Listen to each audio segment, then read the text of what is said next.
Okay, good morning everyone. So today we are going to discuss one another methods of time series, how to calculate the time series.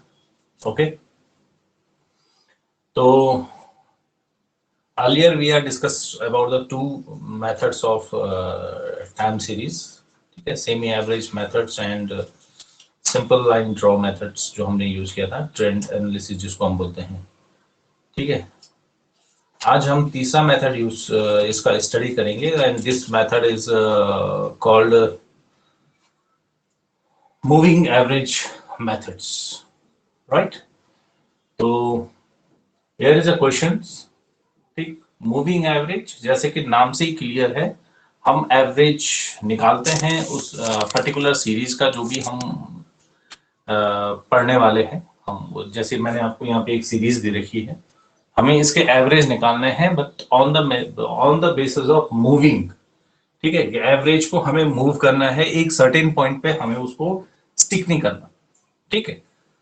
तो generally हम average क्या निकालते हैं, उसने कहा जितने ये आइटम्स दिए हैं आप इनका टोटल कर लीजिए और नंबर ऑफ आइटम्स जितने उतने से डिवाइड कर लीजिए तो हमारा निकल आएगा. लेकिन यहाँ पे हम क्या करते हैं कि ग्रुप ऑफ ईयर्स लेते हैं. ठीक है, फर्स्ट 3 या जो भी है 5, 7, 6 जैसे भी आप लेना चाहो. ठीक है, आप एक ग्रुपिज्म करके इसमें मूविंग एवरेज को मूव करते हैं. ठीक है. इससे क्या होता है कि हर एक जो पर्टिकुलर ईयर जो वैल्यू है उस वैल्यू का इंपैक्ट होता है उस कैलकुलेशन के ऊपर. ठीक है, उसका प्रभाव पड़ता है उस पर. ठीक है. तो बेसिकली हम क्या करते हैं, जो एवरेज निकालते हैं मूविंग एवरेज, वो 3 इयर्स निकालते हैं, 5 इयर्स निकालते हैं या फिर 7 इयर्स निकालते हैं. ठीक है. जनरली हम इसको क्या कहते हैं, रैंडम उसमें निकालते हैं. ठीक है, ऑड नंबर में निकालते हैं. तो यहाँ पे जैसे ये क्वेश्चन दे रखा, आपको नंबर ऑफ इयर्स दे रखे हैं 1983 से स्टार्ट करके 1997 तक आपके पास वैल्यूज रखी ईयर रखे हुए हैं और ये है प्रोडक्शंस ऑफ दिस इयर्स. ठीक है, 15, 21, 30, 36, 42, 46, 50 एंड सो ऑन करके 102. This is the last one. ठीक है, ऑफ ईयर 97. अब हम क्या करेंगे, इसका सबसे पहले हम इसमें निकालेंगे 3 इयर्स, 2 कॉलम बना लेंगे और इसमें 3 ईयर टोटल कर लेंगे. तो 3 इयर्स यानी कि फर्स्ट 3 इयर्स. तो फर्स्ट 3 इयर्स का जब हम टोटल करेंगे तो देखो फर्स्ट ईयर को हम एलिमिनेट कर लेते हैं. ठीक है, कि फर्स्ट ईयर में ये नहीं आएगा क्योंकि जब 3 इयर्स करेंगे तो एक पहला नंबर छूट जाएगा और एक आपका लास्ट नंबर छूट जाएगा. ठीक है, बाकी आपका एज सर्टेन रहेगा. तो जनरली क्या है, इन दोनों ये जब हम 3 साल का एवरेज ले रहे हैं यानी कि 1983, 84 और 1985 3 साल का एवरेज ले रहे हैं, तो इन दोनों का जनरली एवरेज जो होगा वो कितना होगा, 1984 है बीच का. 83 और 85 का एवरेज जो है 84. ठीक, तो इसका मतलब जो भी इन तीनों का टोटल होगा वो लिखा जाएगा in front of second year, इसके आगे लिखा जाएगा. इसीलिए हम फर्स्ट वाले को एलिमिनेट कर लेते हैं, उसको हम हटा देते हैं. तो आपने इन तीनों का टोटल किया 15 और 21 और 30, तो ये हो जाएगा आपका 66. ये आपने सेकेंड ईयर के ऊपर लिख लिया. ठीक, अब जो नेक्स्ट होगा मूविंग एवरेज, उस नेक्स्ट मूविंग एवरेज को हम क्या करेंगे 1, 2, 3 और लिखेंगे इसके आगे कि नेक्स्ट 3 इयर्स जो हमारे लेंगे हम वो लेंगे 84, 85, 86 और इन तीनों ईयर का जो बीच का ईयर है वो है 85. तो अब जो वैल्यू आएगी वो हम 85 के आगे लिखेंगे यानी कि 30 के सामने जो वैल्यू है हम उसको यूज करेंगे. तो 21, 30 एंड 36, तो ये अगेन आपका हो जाएगा 87. ठीक है, और इसी तरह से हम ये आगे मूव करते रहेंगे. अब 21 को हम इसको हमने छोड़ दिया, 84 को अब हम लेंगे 85, 86, 87 यानी कि वैल्यू हो जाएगी 30, 36 एंड 42 और लिखा जाएगा 36 के आगे क्योंकि वो 86 उसका मिडिल पॉइंट है, मिड पॉइंट है, एवरेज उसको मानेंगे तो हम इसके आगे लिखेंगे. तो इनका टोटल हो गया जी 108. ठीक है, ऐसे ही हम इस एवरेज को, इसीलिए इसका नाम मूविंग एवरेज है कि एवरेज आप हमेशा क्या करते रहेंगे, मूव करते रहेंगे. इन अब नेक्स्ट का हो गया 124, फिर 146 हो जाएगा, क्योंकि 87, 88 और 89 का एवरेज निकालेंगे हम, जो उसकी वैल्यू दी है उनका एवरेज निकालेंगे, वो है 138। ठीक है, अब 89 का इसी तरह से हम आगे करते रहेंगे। 152, फिर होगा 169, फिर 83 के जो सॉरी 63 के सामने जो आएगा 189, इसके सामने की जो वैल्यू आएगी वो 207।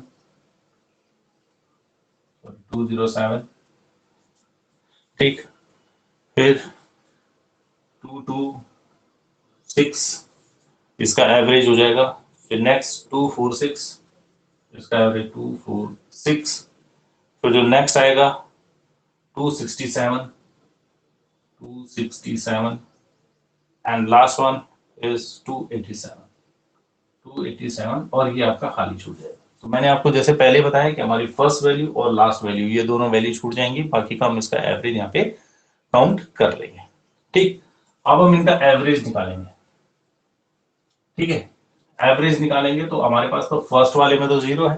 अब एवरेज निकालने के लिए 66/3, क्योंकि 3 ईयर मूविंग एवरेज है, इसलिए 3 से आपको डिवाइड करना पड़ेगा। पहले की वैल्यू आ गई 122, दूसरे का 29। ठीक है, तीसरा 108 है, तो 108 का हो जाएगा आपका 36, 3 से डिवाइड करेंगे हम इसको। फिर 41.33, फिर हो जाएगा आपका 46.00। 152 डिवाइड बाय 3 करेंगे हम तो 50.67, then 56.33, then 63, then 69, then 75.33, 82, then 89 and last one 95.67। तो ये हमने यहाँ पे इसके एवरेज निकाल लिए हैं। ठीक है, अब ये जो हमने एवरेज निकाले हैं, अब इस एवरेज को हम क्या करेंगे, प्लॉट करना शुरू करेंगे। ठीक है, प्लॉटिंग करेंगे, क्योंकि हम एक ट्रेंड सेटअप करना चाह रहे हैं। ठीक है, बेसिकली तो अब हम इन वैल्यूज को आप आराम से क्या कर सकते हैं, ग्राफिकली प्रेजेंटेशन करेंगे, और ग्राफिकली जो प्रेजेंटेशन होगा वो ये होगा, इन वैल्यूज को निकालेंगे। ठीक है, ट्रेंड एवरेज मूविंग मेथड्स। तो इसके बेस पे जो लाइन आएगी वो आपको बताएगी कि आपका जो एवरेज है वो किस तरफ को जा रहा है। ठीक है, तो सपोज दैट यहाँ पे हमने एक ड्रॉ किया है। ठीक है, ये बहुत ज्यादा हो रहे हैं, तो ये हो जाएगा 83, ये 84, 85, 86, 87, 88 और 90। फिलहाल हम इतने आइटम्स लेते हैं। ठीक है, और यहाँ पे आपने जो है, जैसे मैंने बोला था कि आप एक फॉल्स बेस लाइन क्रिएट कर लेंगे। यहाँ पे आप 10, 20, 30, 40, 50, 60, 70 और 80 आप इसको ले सकते हैं। ठीक है, तो आपका मिनिमम वैल्यू है 22, तो आपने कर दिया 82 के लिए जो है आप यहाँ पे बात कर लेंगे कि ये 22 ये बता रहा है। फिर उसके बाद 84 में है 29, तो आपने 29 पे क्लिक कर लिया, ये 29, 30 से थोड़ा सा नीचे 84 में। फिर आ गया 36, तो आप चले गए 36 के पास, यहाँ है जी। उसके बाद 41, तो 41 के लिए आप आ गए जी 40 से थोड़ा सा ऊपर, दिस इज द 41। ठीक है, 46, फिर 46 चले गए जी। ठीक है, फिर 50 आ गए आप, तो 50 ये हो गया जी 50, और फिर हो गया आपका 90 की वैल्यू 56, यानी कि 55, 56। तो फिर हम इन इन एवरेज इस तरह से निकाल के यहाँ ग्राफ को प्लॉट करेंगे। तो इसको हम बोलेंगे 3 इयर्स या trend on the basis of moving average. ठीक है, मूविंग एवरेज के हिसाब से आपको ट्रेंड मूव करना है अपना, राइट। अब बात आती है मेन किस चीज की, जो हमारे पास जिसकी मैं अभी तक बात कर रहा था, ये हो गया। इसमें ज्यादा कुछ आपको सोचने की जरूरत नहीं है। ठीक है, एक आध क्वेश्चन अगर आप प्रैक्टिस करेंगे तो आपको क्लियर हो जाएगा कि आपने किस तरह से इसके क्वेश्चन को सॉल्व किया जाना है। ठीक है, जो मेन क्वेश्चन है यहाँ पे, जो कि एग्जामिनेशन पॉइंट ऑफ व्यू से, जो मैं उतने दिन से आपको बता रहा था कि इसमें एक मेथड आता है लीस्ट स्क्वायर मेथड, जिसमें कि हम एक ट्रेंड सेट करने की कोशिश करते हैं on the basis of arithmetical equations. एक अर्थमेटिकल इक्वेशन हम यहाँ पे सेट करेंगे और उस इक्वेशन के बेसिस पे हम ये जानने की कोशिश करेंगे कि आने वाले ईयर्स में हमारे पर्टिकुलर प्रोडक्ट की सेल या किसी भी बारे में, अगर किसी भी चीज के बारे में अगर हम कोई वो करना चाह रहे हैं, फॉरकास्टिंग करना चाह रहे हैं, तो वो किस तरह से फॉरकास्टिंग होगी। ठीक है, तो उस मेथड को हम बोलते हैं least square method. Least square method, ठीक है। लीस्ट स्क्वायर मेथड में हम क्या करते हैं कि एक नॉर्मल इक्वेशंस लेते हैं, एक इक्वेशन लेते हैं और उस इक्वेशन के बेसिस पे हम ये जानने की कोशिश करते हैं कि अभी आने वाले टाइम पे हमारे साथ क्या होने वाला है। तो एक स्ट्रेट लाइन ट्रेंड जो है वो हम सेट करने की कोशिश करते हैं, और जो इक्वेशन है वो है y is equal to, y यहाँ पे हम मानेंगे कि जिस साल का हमने क्या करना है, ट्रेंड डिसाइड करना है, a plus b x. This is the equation. ठीक, ये एक इक्वेशन है, इस इक्वेशन को हम यूज करते हैं। तो y तो आपका हो गया ईयर कि किस साल की आपने जो है ट्रेंड सेट करने की कोशिश करने वाले हैं y की वैल्यूज निकालने के लिए। ठीक है, ये वैल्यूज निकलेगी y की। ठीक, उसके बाद a इज अ कांस्टेंट। ठीक है, a एक कांस्टेंट वैल्यू है जिसकी इस वैल्यूज को हम एक, अगेन अभी आपके पास दो इक्वेशन हो आएंगे, उनके बेसिस पे हम a और b की वैल्यू निकालेंगे। b again is a constant.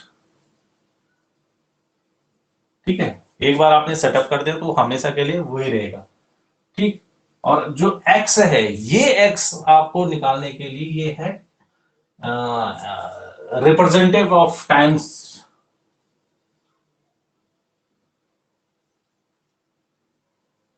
ठीक, sorry sorry, representative of time, यानी कि ये टाइम को रिप्रेजेंट करेगा। तो जब एक दो तीन चीजें निकल आएंगे तो हम निकाल सकते हैं कि सपोज दैट अगर हमारे पास 2010 तक का कोई डेटा दिया है और हमें ये निकालना है कि 2011 या अभी 2021 चल रहा है, 22 का अगर हमें ट्रेंड निकालना है तो 2022 यहाँ लिखेंगे हम, ए बी और एक्स की वैल्यू यहाँ पे लिखेंगे, जो एक्स की वैल्यू अभी कैलकुलेशन के थ्रू निकलेगी। ये टाइम को कैसे रिप्रेजेंट करता है, जैसे हम आपका निकालते थे उसमें निकालते हैं, जैसे डेविएशन फ्रॉम एक्स हम निकालते हैं ना, तो इसी तरह से ये वैल्यू निकल के आएगी। ठीक है, अब सबसे जो इंपॉर्टेंट बात है इसमें, वो पहली चीज आपको ये देखनी है, जो पहली चीज आपको यहां पे निकालनी है, वो पहली चीज हमारी है कि which year was selected of the origin. Origin क्या होगा, जब हम शुरू करेंगे क्वेश्चन को निकालना तो हम किस ईयर के बेसिस पे इन चीजों को निकालेंगे, यानी कि बेस क्या होगा उसका। ठीक, second one, what is the unit of time represent. Second one, unit of time represent of x, sorry represent by x. X के थ्रू जो भी आपको टाइम रिप्रेजेंट हो रहा है वो क्या है। ठीक है, यूनिट ऑफ टाइम आप क्या लेंगे। And third, what kind of unit is Y being measured. ठीक,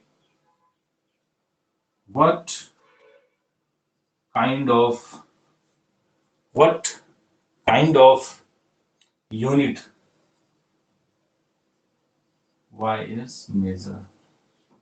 आप y से किस तरह की यूनिट को मेजर कर सकते हैं। ठीक, तो इन तीनों क्वेश्चंस को सॉल्व करने के लिए we have a two equations. Number one is sigma y is equal to, ध्यान दें, sigma y is equal to N a plus sigma y is equal to N a plus B sigma x। ये पहली equation. अब हम इसमें क्या करेंगे, इस इक्वेशन में सीधे सीधे सिग्मा एक्स का हम मल्टीप्लाई कर देते हैं, ये हो जाएगा sigma x y is equal to n, यहां से मूव हो जाएगा जब हम सिग्मा एक्स का यूज करेंगे, ये हो जाएगा A sigma X plus B sigma x square. This is the two equations. ये दो इक्वेशन है जिन इक्वेशंस के बेसिस पे हम इस चीज को सेटअप करेंगे, ए और बी की वैल्यू निकालेंगे और फिर हम फ्यूचर के लिए वाई प्रोडिक्ट करेंगे कि वाई की वैल्यू क्या हो सकती। ठीक, तो अब एक इसमें एक और चीज आती है कि जब आप इन चीजों को निकालने की कोशिश करेंगे तो आप थोड़ा सा कैलकुलेशन पॉइंट ऑफ व्यू से एक चीज ध्यान रख दीजिए कि जो हम सिग्मा एक्स निकाल रहे हैं, सिग्मा एक्स, इसकी वैल्यू अगर आप किसी तरीके से जीरो निकाल लें, ठीक है, यानी कि जीरो कैसे निकालेंगे, डेविएशन फ्रॉम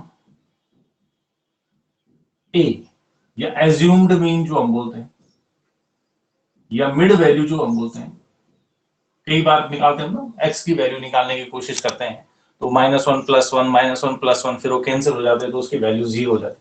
तो हम जो भी हमें क्वेश्चन दिया होगा सबसे पहले हम उसमें ये देखने की कोशिश करेंगे क्या एक्स की वैल्यू जीरो हो सकती है। अगर हम एज्यूम मीन से क्वेश्चन करना चाहें तो अगर उसकी वैल्यू जीरो हो जाएगी तो फिर ये कोई इक्वेशन आपके लिए बहुत आसान हो जाती है।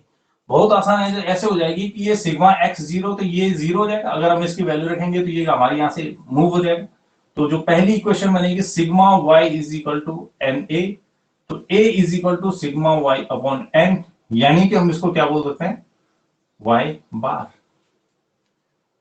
सिंपल वाई बार निकाल लेंगे हम, ठीक है। तो हमें यहाँ पे जो है वाई की वैल्यू निकल आएगी, पहली इक्वेशन ये हो जाएगी। दूसरी इक्वेशन में जब हम इसको जीरो करेंगे तो ये अगेन ये जीरो हो जाएगा, तो जीरो हो जाएगा तो ये वैल्यू आ जाएगी sigma x y is equal to a sigma x. ये आपकी इक्वेशन ना, ए सिग्मा एक्स, सॉरी, तो ए सिग्मा एक्स है तो ये आपकी वैल्यू जीरो हो जाएगी। सिग्मा एक्स स्क्वायर कभी भी जीरो नहीं होता है ना, जब हम उसका स्क्वायर करते हैं तो ए एक्स की वैल्यू जीरो हो जाएगी, तो ये हमारे पास बचेगा sigma x square, b sigma x square. तो यहाँ पे हम जब हम बी की वैल्यू निकालेंगे तो बी इज इक्वल टू आ जाएगा, होगा आपका हो जाएगा sigma x y upon sigma x y upon b की तो वैल्यू हम नहीं आ रही थी, सिग्मा एक्स स्क्वायर। ये दूसरी इक्वेशन हो जाएगी। इन दोनों वैल्यूज को आप रखेंगे तो आपके क्वेश्चन की आराम से निकल आएगा, दोनों की दोनों वैल्यूज आप आराम से निकाल सकते हैं, ठीक है। तो एक एग्जांपल मैं आपको बताता हूं इस इक्वेशन का कि आपको ये किस तरह से सॉल्व करनी है, ठीक है। तो फिर आप उस इक्वेशन को जो है आराम से सॉल्व मतलब उसको सेटअप करके आप फॉरकास्टिंग कर सकते हैं। अभी कैसे वर्क करता है ये मैं आपको बताऊंगा एक एग्जांपल के थ्रू, ठीक है, ये इक्वेशन किस तरह से वर्क करती है। Okay, suppose that you have a question, ये आपको ईयर दिए हैं, ये लगाओ आपकी, आपको देखना है 19,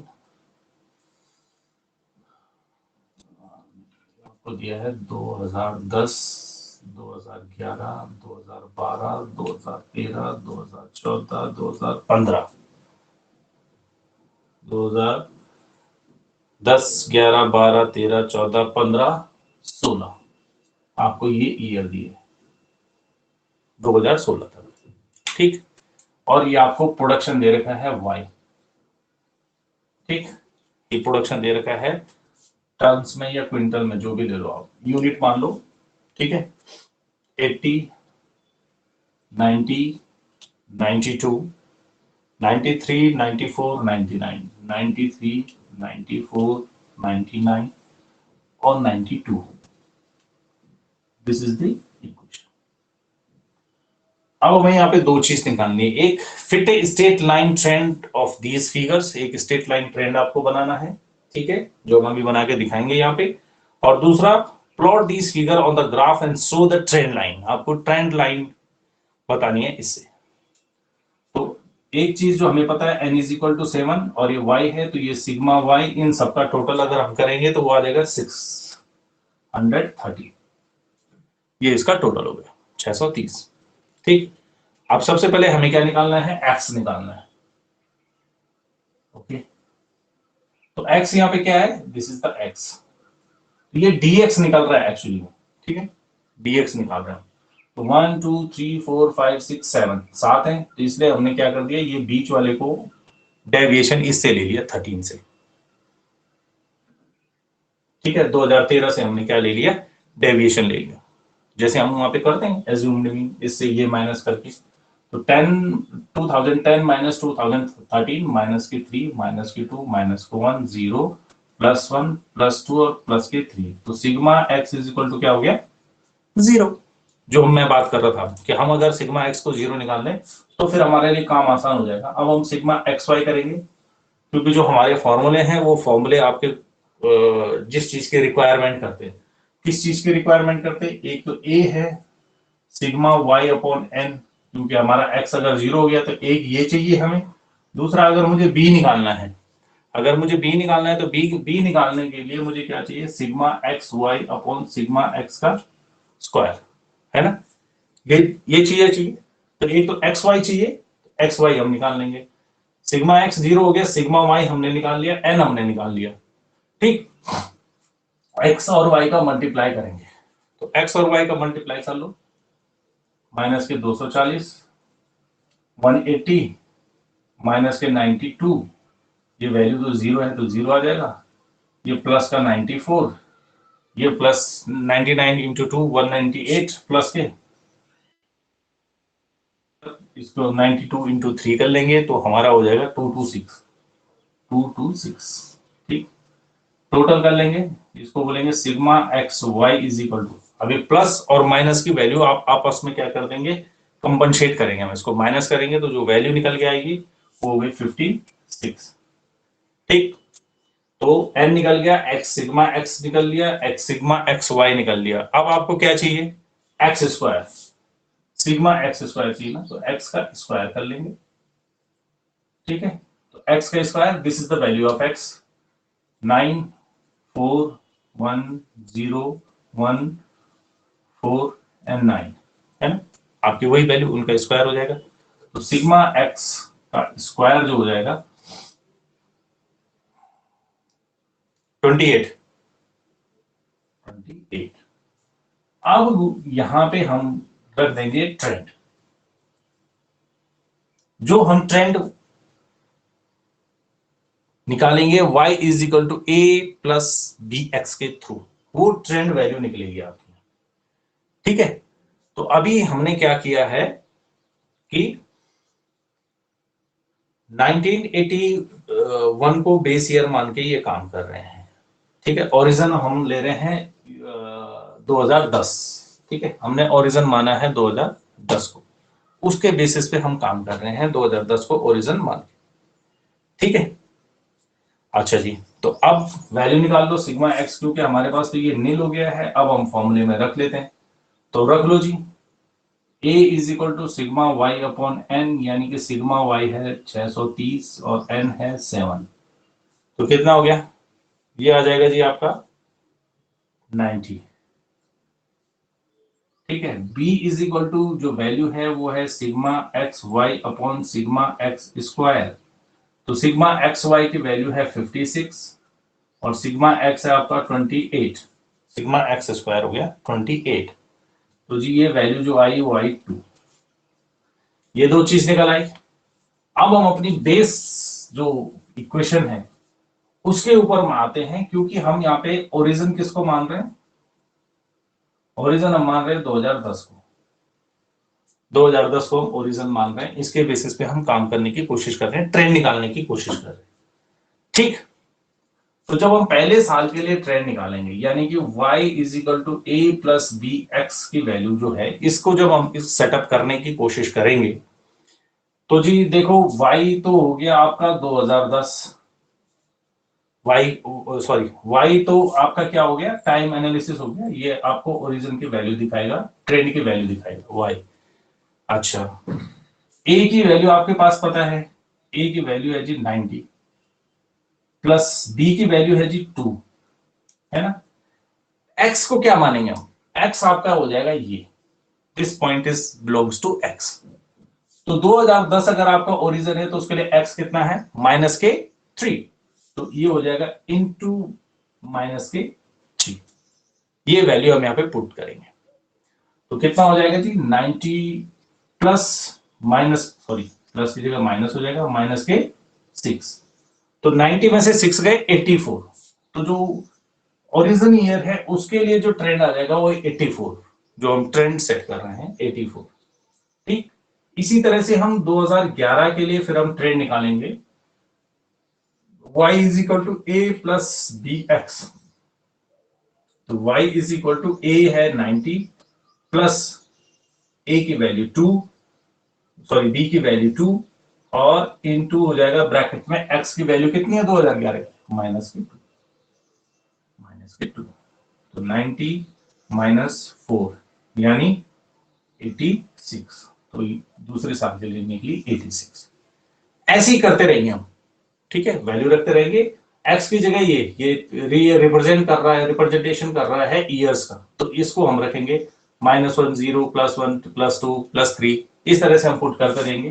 तो वैल्यू जो हमारी आएगी वो आ जाएगी 86, 88, 90, 92, 94, 96।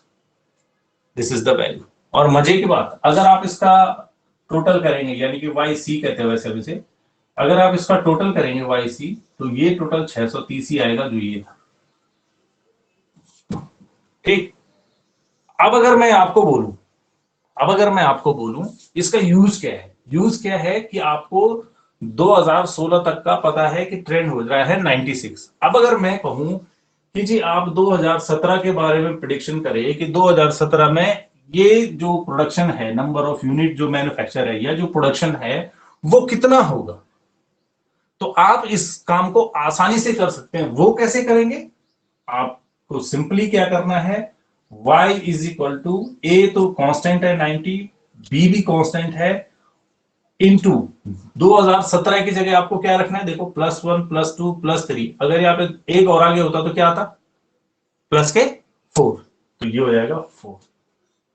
ठीक है, x की वैल्यू रखेंगे हम 1 2 3, यहाँ पे 4 होता, प्लस का 4 होता, ये 4 आपने वैल्यू रखी, तो 90 plus 8, 98, y is equal to 98, यानी कि 2017 में जो प्रोडक्शन जाएगा वो 98 जा सकता है, जाने की पॉसिबिलिटी है कि जो आपका जो प्रोडक्शन होगा वो इस ग्रेड पे जाएगा। तो ऐसे हम 2017, 18, 19, 20, 21, 22 करके हम क्या निकाल सकते हैं, ट्रेंड निकाल सकते हैं कि फ्यूचर में हमको लॉस होना है, प्रॉफिट होना है, या हमारा प्रोडक्शन अगर हम देखना चाह रहे हैं कि कितना है, तो आप उसको आराम से सेट कर सकते हैं। ठीक है, ये हो गया आपका ट्रेंड एनालिसिस, इस काम में आता है आपका ट्रेंड। अब बात आती है कि जब हमने ये डिसाइड कर लिया है, अब हम इसको ग्राफ में कैसे प्लॉट करेंगे। तो सिंपल, ग्राफ में जैसे हम पहले से प्लॉट करते आए हैं वैसे हम इस वैल्यूज को भी प्लॉट करेंगे। ठीक है, आप इनकी वैल्यूज जो है यहाँ पे दिखाइए, जो भी इसकी वैल्यूज दे रखी हैं, बस ये देखो शुरू हो रहा है, जैसे यहां से बढ़ना शुरू हो जाएगा तो 84, 85, 86, 88, 90, 92, 94, ये आपको इंक्रीजिंग ट्रेंड दिखा रहा है। ठीक है, हर साल के हिसाब से जिस तरह से बढ़ता जा रहा है, आप उस हिसाब से उसकी वैल्यूज को जो है निकालते जाइए। ठीक है, तो ये एक ट्रेंड आपको शो कर देगा कि अब आगे आप कहां जाने वाले। ठीक है, तो आप इसको जो है ग्राफिकली भी प्रेजेंटेशन कर सकते हैं। ठीक है, और इसमें आप एक्चुअल डेटा भी दिखा सकते हैं, जो आपका डेटा है। पहले साहब आपने कहा जी 80, यहाँ 84 था, आपने कहा 80, तो बोला अब मैं यहाँ आता, फिर 90, तो बोला मैं यहाँ चले जाता 90, उसके बाद 92, तो जो दूसरा तो यही जाता, फिर उसके बाद 93, तो एक ही खिसका गया, फिर 94, फिर यही खिसका, फिर 99, फिर 92, यहाँ डिप हो गया, इस तरह से। ठीक है, तो ये एक्चुअल और एवरेज, ये और ये, इन दोनों चीजों को आप प्लॉट ग्राफ में रिप्रेजेंट कर सकते हैं। ठीक है, तो उससे आप बता सकते हैं कि एक्चुअली में और उसमें कितना फर्क आने वाला है और वो कहाँ आपको जाके टच करेगा। तो जनरली ट्रेंड एनालिसिस हमारा इस काम में आता है कि हम फ्यूचर की फॉरकास्टिंग कर सकते हैं कि फ्यूचर में आने वाले टाइम पे आपको किस तरह से काम करना पड़ेगा। ठीक, अब ये तो वो है जहां पे आपके पास ईमेल नंबर है और आप उसको आसानी से सॉल्व कर पाएंगे। ठीक है, तो कल हम इसमें से एक आध क्वेश्चन और ट्राई करेंगे और ये चैप्टर फिर हमारे लिए क्या हो जाएगा, खत्म। फिर आपके पास एक चैप्टर बचता है, उसको हम कहते हैं इंडेक्स नंबरिंग। ठीक है, फिर उसके बाद ये जब फिनिश हो जाएगा तब हम दूसरा सब्जेक्ट स्टार्ट करेंगे। तो टेक केयर योरसेल्फ। ठीक है, and thank you so much.